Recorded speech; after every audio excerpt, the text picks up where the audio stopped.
Hello students, so this is the next topic, reflexive pronomen. Now what is reflexive pronomen, students? The concept we will see, as I told you, first the rule, second the concept, and the third the application. So let's see now how to make the rule chart of reflexive pronomen. First thing, make very clear in your head that reflexive pronomen is the different chart and personal pronomen is different chart. Okay, don't get confused or don't compare those two charts together first only. So these two are different chart. Reflexive pronomen is a different topic, personal pronomen is a different topic, yeah, and possessive pronomen is also different topic. So first reflexive pronomen we will see now. How to make the chart. Nominative column is same for all. For personal pronomen and for reflexive pronomen, nominative remains same. Ish, do, er, z, s, where, ear, big Z, that will be same. In accusative and in dative, only third person plural and third person singular will change. If you see, third person plural, I have made a curly bracket. Third person singular and plural, I have just shown you over there with the red color also. And formal, only third person singular, third person plural, and formal. This accusative and dative column will be S-I-C-H, zish. We say z, not S for snake. It is z for zen car maybe. Okay, zish we have to say. CH is sh and SI is z. Okay, zish. So, in the third person plural and third person singular, both the side and the formal, in the accusative and dative column, it is very easy to write zish, only S-I-C-H, that's it. How to remember? Third person singular, third person plural and formal in accusative and dative. What about others in accusative and dative?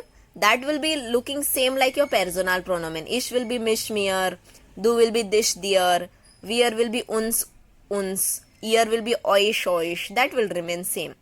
Okay, like your personal pronoun in nominative and dative. Now, this is the reflexive pronomen chart. Please write this reflexive pronomen chart in your classwork notebook if you haven't written it, and then only go through this explanation properly. You can listen the explanation twice and thrice to understand it much better. Now, once you know how to write that rule chart, now we will see what is the concept of reflexive pronomen. Now student, reflexive pronomen means, like, I'll just give you one hint over here, not exactly, but it's a hint for you all. Reflexive is something like reflection. When you see in the mirror, okay, in the mirror when you see your reflection, what do you see? You see yourself, yeah. If Amit is standing, Amit will see himself. If Sharda is standing, Sharda will see herself. If you are standing in front of mirror, you will see yourself. If I am standing in front of mirror, I can see myself. So everything you can see yourself, I mean to say. So this myself, yourself, herself, himself, this is nothing but a reflexive pronomen. In this concept, what happens, you know, here you are exactly, means you are only the doer, you are only the doer of the action, and you are only the person on whom the action is taking place. So nominative also you are only the person, and accusative also you are the person.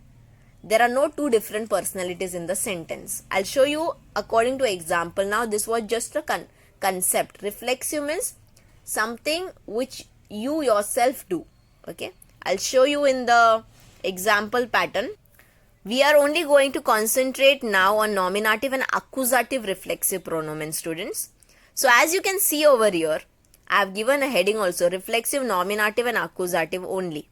So difference I'll tell you in personal pronomen and reflexive pronomen, so that you will understand it much better manner. In personal pronomen, what do we do? Ich liebe dich. Liebe spelling right properly. Lieben means to love. I love you. Ich liebe dich. Now students, in this, ish is some different person. I, okay? I love you. You are some different identity. You are some different personality. Here, the word I represents somebody else. The word dish represents somebody else. These are not one person. These are not one individual.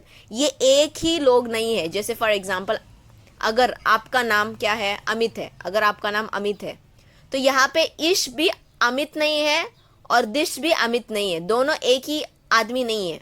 या तो यहाँ पे ये अगर आप अमित हो तो इश आप हो. दिश मतलब और कोई तो है. May be your mother, may be your father, you are saying I love you. So यहाँ पे दो डिफरेंट पर्सनैलिटीज है, दो डिफरेंट इंडिविजुअल्स है. Okay, so in this sentence, ish is some different person, dish is some different person. This is not the same person. This is not the same individual. So I love you. So here this is not called reflexive because this is some other person, this is some other person. So this is not a reflection. Okay. So this is called personal pronoun. That time you need to use a personal pronoun topic. I love you. Er leaped in. IHN in. He loves him. Okay. So when you say he loves him, here also he is some other person. Maybe he is Amit, like I told, and him is father. So Amit loves father. So instead of saying Amit, I am saying he loves him. Instead of saying father, I say him. Okay. So he loves him. Here also, the subject means the nominative is a different person, accusative is a different person. He is nominative, in is accusative. Yeah. So as I have written in the form, in the symbolical way, subject is not equal to object. They are two different people. Nominative is not equal to accusative. Same it is. Yeah. Subject is only nominative, accusative is only object. Both are different personalities. But in reflexive, what happens, student? In reflexive, this subject means ish and mish are the same individual. Means you are saying for yourself only, like I love myself.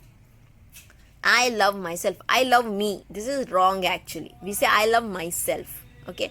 Though mish is looking like me, but in German it means myself. I love myself. Here, ish and mish are the same individual. Like for example, let me show in the symbolical way. This person and this person is same. This person is saying I love myself. Okay. So this is same personality, same individual. So here the subject, that is I, and object, that is mish, are the same individual. So I have written down subject is equal to object. Both are same individual. Then leaped sich.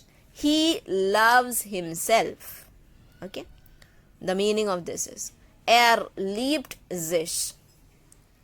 So here he and zich is the same individual. If I want to say I love him, then I cannot use zich. I have to use in over there. That is the difference between this. Now what I want you all to do is make some sentences in same manner with lieben. Lieben. Lieben, you can use the verb. Use different pronouns, like instead of ish, use z, s, wir, ear, big Z, small z. Use those. Yeah, and accordingly you make reflexive tense sentences with lieben. You can use the word lieben, lieben. You can use the word brauchen. Brauchen, brauchen. Brauchen means to need.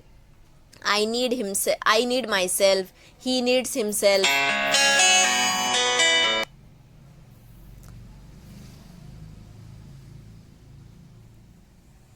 So after knowing this, you please make some 10 sentences with brauchen. Then you can make it with treffen also. Treffen means to meet. Treffen. Treffen. 10 sentences make and then send it to me. You can use a noun. Yeah. You can use a pronoun. But it should be in reflexive form. So do send it to me so that I can check. Write all these things in your classwork notebook. Yeah.